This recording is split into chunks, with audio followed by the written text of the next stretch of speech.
Welcome back नाज़रीन, एक बार फिर से आपको खुशामदीद कहेंगे और हमें ज्वाइन कर चुके हैं लाइन पर खुर्रम रोखड़ी साहब। इस्तेहकाम पाकिस्तान पार्टी से इनका ताल्लुक है। बहुत शुक्रिया सर, आपने अपना कीमती वक्त दिया। आपसे जानना चाहेंगे कि पीटीआई एक बार फिर से हमें तकसीम का शिकार नज़र आ रही है, क्या वजूहात हैं? कौन से आप समझते हैं कि ऐसे फैसले नहीं लिए जा रहे पीटीआई की जानिब से जो फैसले लेते और तमाम तर मामलात सॉल्व हो जाते, तमाम तर मामलात इस जाने बढ़ते? असल चीज होता ही फैसले और वक्त के मुताबिक दुरुस्त अमल करना। सही।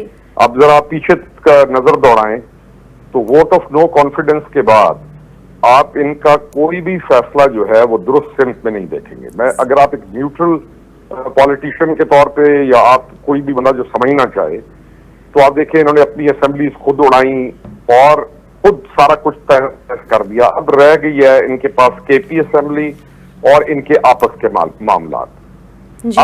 अब जो ये करना चाह रहे हैं कि उसमें से भी अली अमीन खान को ये हटा के कुछ और काम करना चाह रहे हैं, तो और एक तो पाकिस्तान के अंदर इनकी ये पोजीशन है, दूसरा इनके जो लीडरशिप है जो आगे होनी चाहिए आपको वो नजर नहीं आएगी किसी भी मकाम पर जी।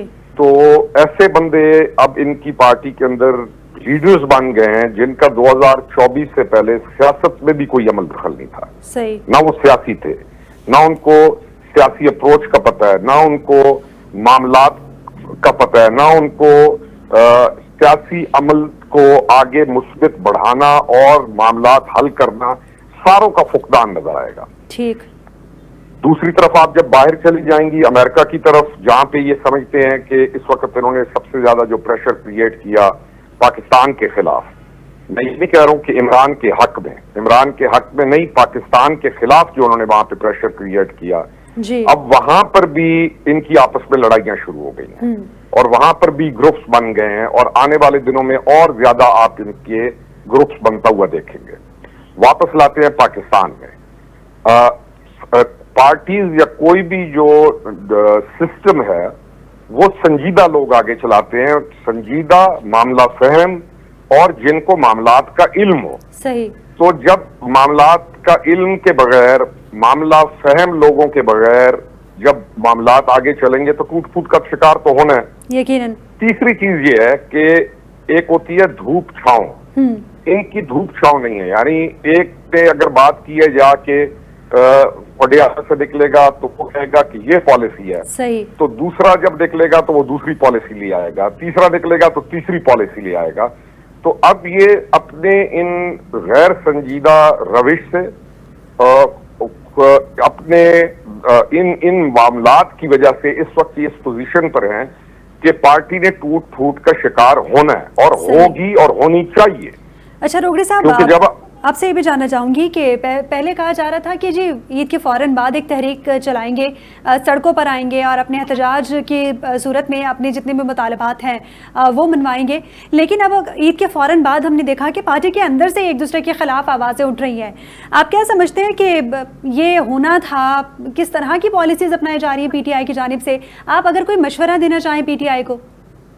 नहीं, मशवरा उसको दिया जाता है जो मशवरा सुने और मशवरा माने, गैर यानी जान बगैर उसके मशवरे नहीं दिए जाते। दूसरी चीज ये है कि ये जो ईद के बाद जो करना चाह रहे थे वो ये था कि फिर ये एक जत्थे की सूरत में ये समझ रहे थे कि हम निकलेंगे और फिर प्रेशर क्रिएट करेंगे।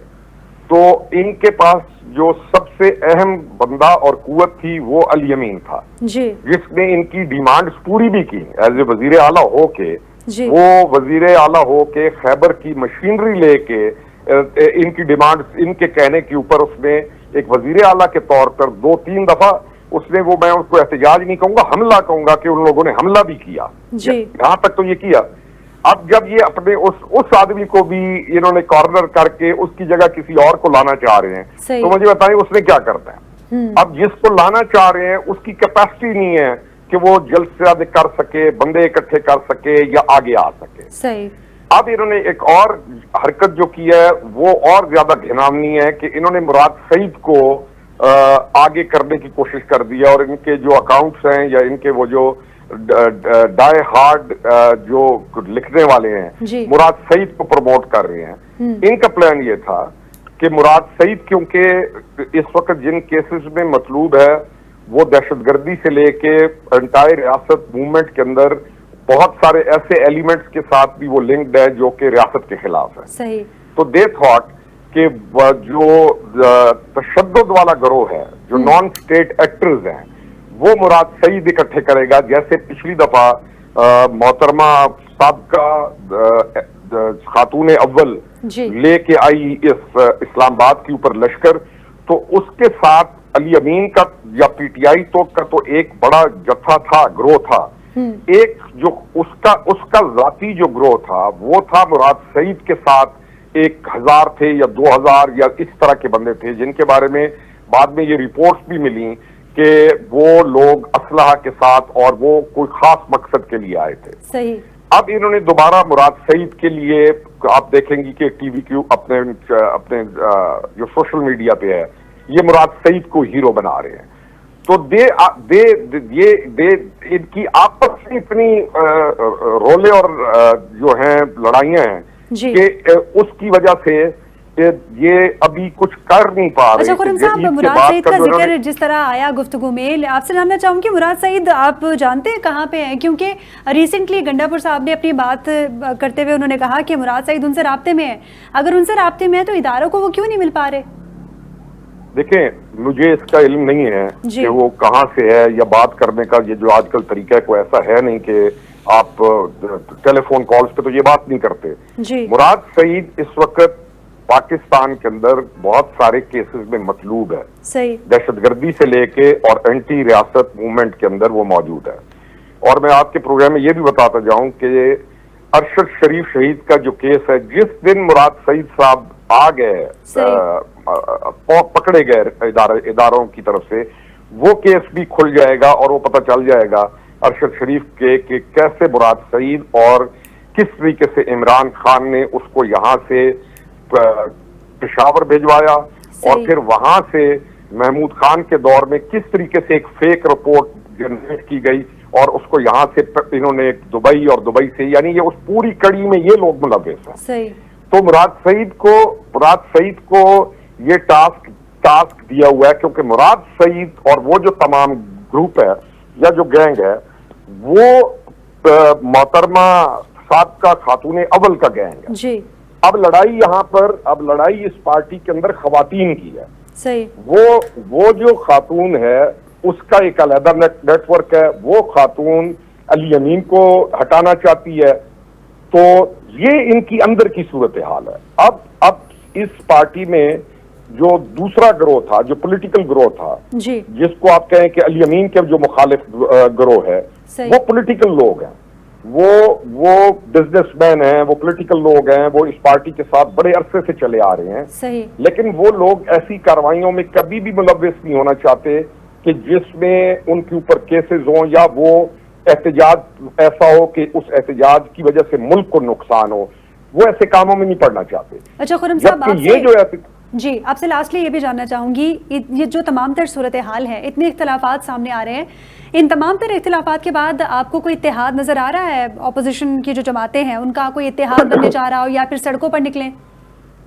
دیکھیں، ان کی جو اپوزیشن کی جماعتیں ہیں جی، ان کے اندر خاقان عباسی صاحب ہیں، ان کے اندر ہمارے وہ جو بلوچستان کے ہیں، کیا نام ہے جی، وہ جو محمود خان اچکزئی ہیں. صحیح. اب یہ لوگوں کے پاس یہ جتنا بھی گروہ ہے جن کے ساتھ یہ اتحاد کرنے کی کوشش کر رہے ہیں، ان کے پاس سوائے 2 یا 50 آدمی یا 60 آدمی کے علاوہ وہ زیادہ اکٹھا نہیں کر سکتے. صحیح. ان کو ایشو یہ ہے کہ یہ جب بندے کہاں سے یہ لے کے آئیں گے؟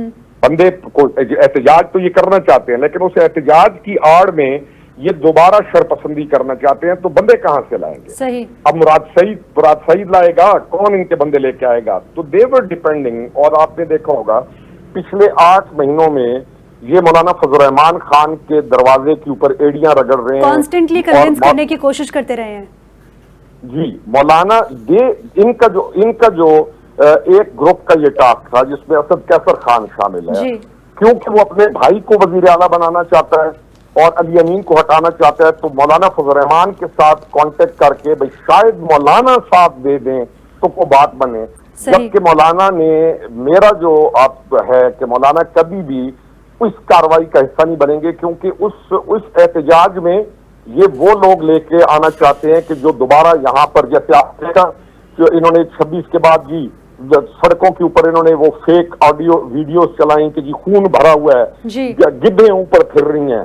तो ये एक इतना खबीस किस्म का एटीट्यूड और इनका एजेंडा है कि ये उस काम को करना चाहते हैं असल के को नुकसान हो।